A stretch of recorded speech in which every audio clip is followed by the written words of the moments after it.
This will be an overview of Chapter 2 of the Odyssey. Let's go ahead and let's get started.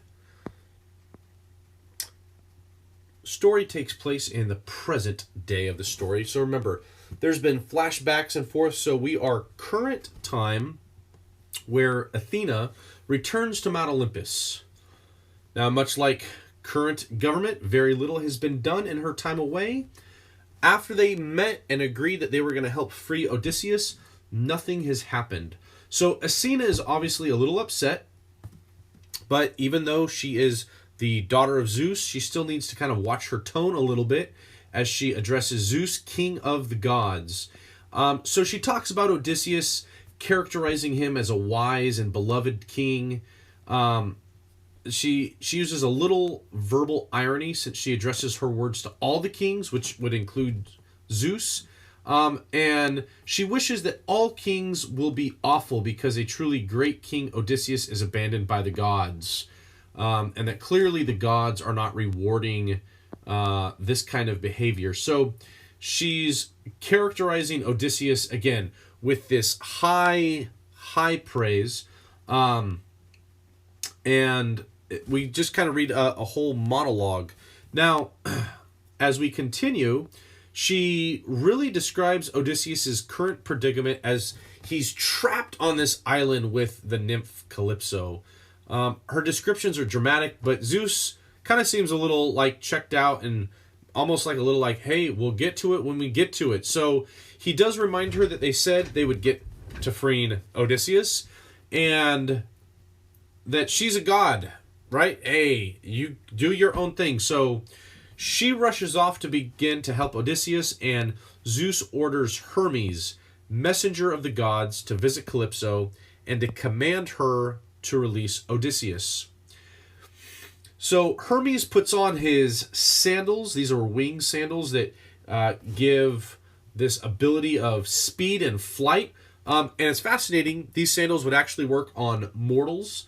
If anybody's seen like the Lightning Thief movie, they wear these as well in Converse. So there's some awesome metaphors and similes describing Hermes' travel from Mount Olympus across the sea and finally to the island of Calypso.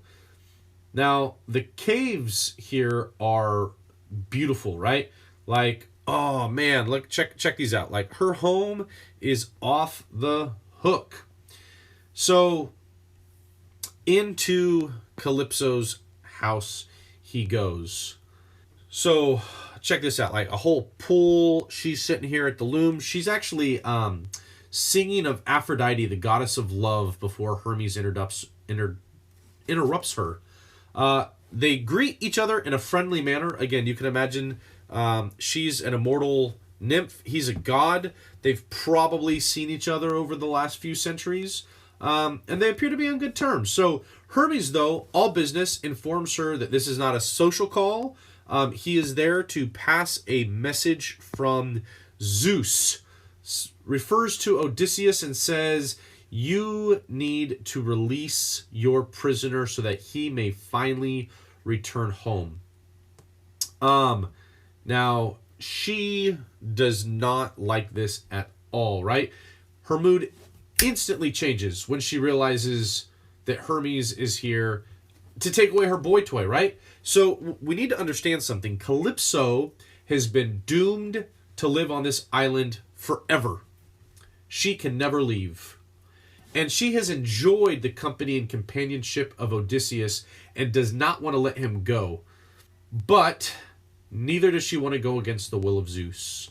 So, not wanting to invoke Zeus's wrath, Calypso goes and visits Odysseus and tells him that she's letting him go because she feels like it. After keeping him captive on her island for 7 years, it's time to let him go.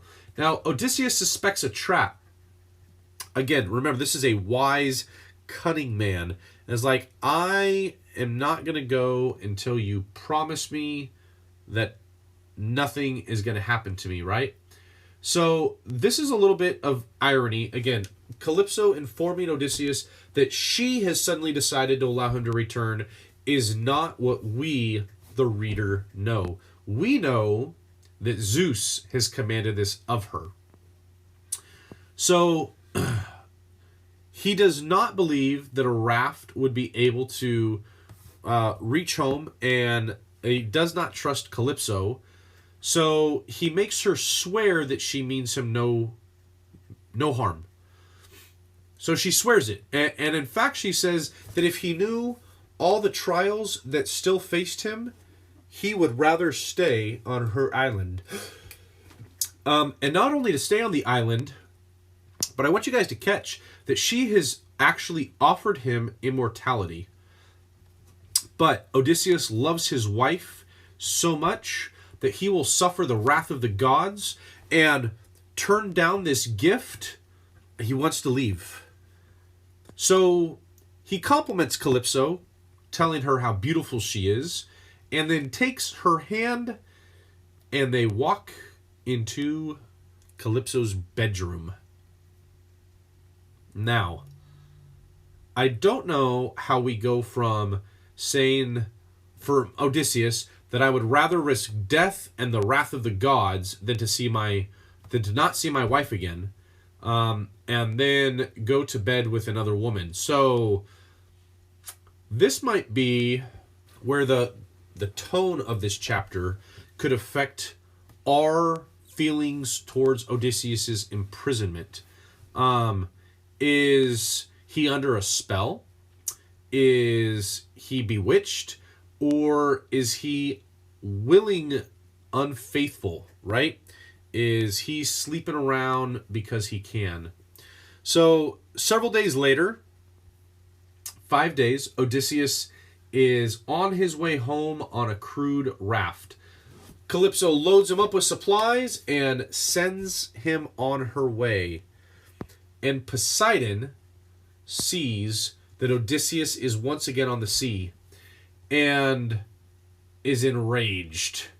He's not going to kill Odysseus, but he is going to make his journey a difficult one. Now, we don't understand why Poseidon hates Odysseus at this point. We have to wait to find out what's going on here.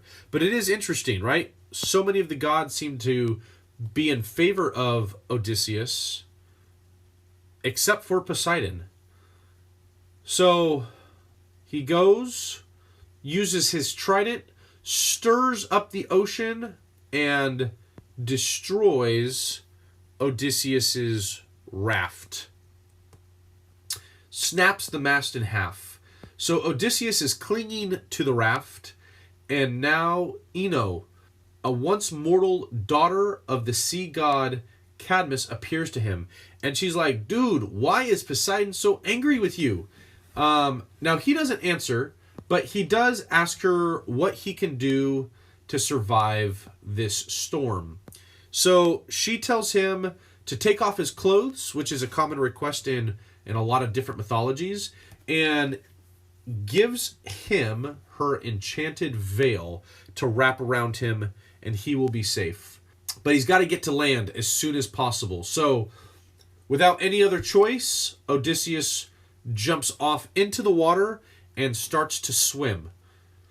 Now, Athena comes and helps him as Poseidon looks on. Now, Poseidon, his anger is abated. He backs off a little bit. Athena helps Odysseus get to the island of the Phoenicians. Now, it has been nearly 20 years at this point of time. The last 10 have been filled with a lot of misfortune. Again, getting kidnapped on an island. So when he spies this land, he's like, do I go or do I try to find something else? So he decides, I'm going to risk it. It's not worth incurring the wrath of Poseidon. So again, he's a rock in a hard place. The veil is protecting him at the moment in the sea, and I don't know what's waiting on the island. So do I go and I risk it, or do I stay and try to find somewhere else. So, again, this is a perfect like man versus nature, right? I'm either lost to sea, lost to land. Athena is continuing to help him out until he washes ashore. So he is now marooned on an unknown island, walking around butt naked. Athena, still helping out our man Odysseus, casts a deep sleep on him to help him recover from his strength and to forget the bitter sting of his many sorrows. She is the gal. Now we meet some new secondary or subordinate characters. We meet a princess of the Phoenicians, Nausicaa. She is on her way to do some laundry, play some beach volleyball. Odysseus is awoken by their noise. He's kind of peering through the bushes. There's something here called an aside. An aside is where Odysseus is speaking his thoughts out loud. And again, he's not crazy. He's not talking to himself as though he's bonkers. But this is a way to communicate his thoughts to where we, the audience, kind of know what's going on in his head. So he watches for a moment, and then he decides he's going to go ahead and take his chances. He reveals himself to the lady. Again, some very strategically placed bushes. He's not revealing too much of himself. And half of the gals, like, run away. Now, he begs the princess, please stop. I'm in great distress, right? We find he was adrift in the ocean for 20 days. Begs for them to help. So Nausicaa says, I will help. In fact, I'm the daughter of King Alcinous. Go into town, here's some clothes, go into town, talk to my father. So Odysseus dresses, has some food, and walks into town. Now Athena comes, says, go see the queen first. Disguises his presence so he can walk into the town invisible. And in the moment that he goes and talks to the king and queen, this kind of invisibility around him drops. Everybody is shocked, like, where did this dude come from, right? And Odysseus talks his way out of it and says, I just want safe passage. Will you help me return home? Now, again, this is where an understanding of Greek culture is so important, especially as it relates to cities that worship Zeus. We find that Zeus looks kindly on those who help the humble in need. Again, remember, the gods could be walking among them. So the king agrees and informs Odysseus that he will be given a bed and a night's rest before they make plans to help him on his way. Again, really nice dude, right? Gives him, like, could you guys imagine just a complete stranger, hey, I got some hard times, help me out, please. So, I mean, their attitude is fantastic. They are generous. Guests should be grateful. Odysseus is humble, right? So again, there's going to be a contrast where Odysseus is being rewarded for his humility, coming and asking for help. How do you think that the suitors in Ithaca will be rewarded? Are they taking advantage of the graciousness of their hosts? Okay. The next day. Now, the king escorts Odysseus to this amphitheater near the port. And he presents Odysseus to the people as an honored guest. Now, again, think about their hospitality. At this point in the story, they do not yet even know who this man is. They don't know of his fame, his misfortune, and yet they're planning on sending him home on one of their ships, crewed by 250 of their best sailors. But before that, they would like to take some time to show off their kingdom so that when Odysseus goes home, he can tell everyone how the Phoenicians have some of the most athletic men some of the best dudes in the world. So, again, he's a stranger. They're doing all of this for a stranger. So we get a glimpse into these games, these Olympic games. So we get this little montage of athletic events, right? So there's races, jumps, wrestling, boxes, and the king, Alcinous, he's kind of looking at Odysseus, and he actually offers him an opportunity to participate. But Odysseus, he's not in the mood. He's not feeling it. He just wants to go home as quickly as possible. So here's where things get interesting. One of the men come up. He is the winner of the wrestling contest. His name is Euryalus. He comes to Odysseus and challenges him to join. And Odysseus is like, dude, I'm not feeling it.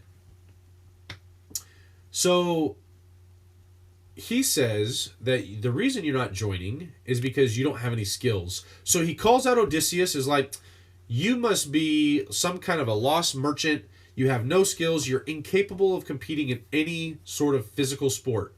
So Odysseus he gets his pride struck. He finds himself unable to turn down this insult and decides to teach him a lesson by picking up this discus, this shot put, if you will, and throwing it further than any of the Phoenicians. So, oops, maybe I insulted the wrong man. All of the people are impressed, as is the challenger, who apologizes. Odysseus accepts his apology, and as any good day should end, they go to this awesome banquet after a day of playing games and competition, where a bard tells this story of the fall of Troy, sings of the Trojan horse and of the heroics of the men, mentioning Odysseus by name. So I want you guys to catch this. Stories are being told of Odysseus, and he still hasn't even been home. It's been 20 years. This is a party, right? Okay, so bards, again, musicians, telling the stories of Troy. I'm going to kind of keep going. Now, I want you guys to catch that Odysseus begs the bard to stop playing and is like, he's choked up. So the king calls a halt to the festivities, and they all wonder, like, dude, what's going on? Why would the story affect you so badly? So finally the king begs Odysseus, like, who are you? What's your lineage? Why are you so upset by these stories? And Odysseus finally reveals his identity. Finally says, I am the very man that you are all singing about. And I would like to tell you my story of my return from Troy and all the adventures and misadventures that I've had by the will of Zeus. And that ends chapter 2.